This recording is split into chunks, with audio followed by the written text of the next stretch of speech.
What if art wasn't something that you looked at, but it was something that asked you to step inside of it, to co-create it, something that changes you? I didn't grow up thinking that I could be an artist. I'm a first-generation college student. At times growing up, we lived with other families just to make ends meet.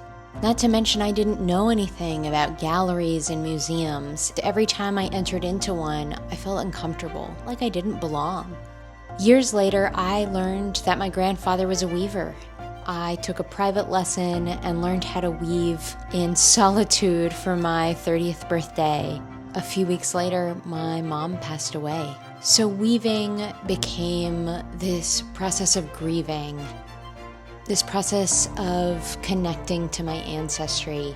Eventually, it would become a way for me to reconnect to a part of me that I had orphaned, my inner artist. Today, I'm a mixed media artist. I have my own conceptual landscape practice where I voyage internally, creating shape and form to the vast inner world.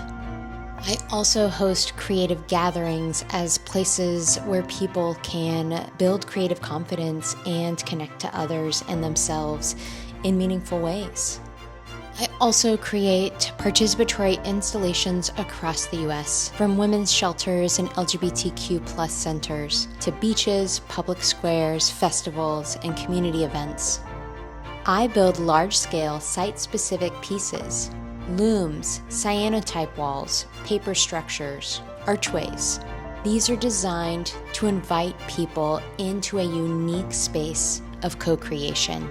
Over 10,000 people have participated in my installations, with commissions from the Other Art Fair, Doheny State Beach, and a number of local art councils.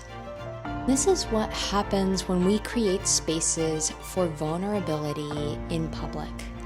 Strangers open up. People who aren't creative begin to create. Communities start to see each other differently. I've watched people release grief, share stories they've carried for decades, and find a sense of belonging, often for the first time. My work is about expanding who art is for and what it can do. I'm now scaling these installations into longer-term, more permanent works that can live inside communities over time. Because when people are invited to create together, they don't just make art. They build connection, resilience, a deeper sense of place, and they come home to themselves in a really remarkable way. I don't just create art, I create spaces where people remember that they are artists too.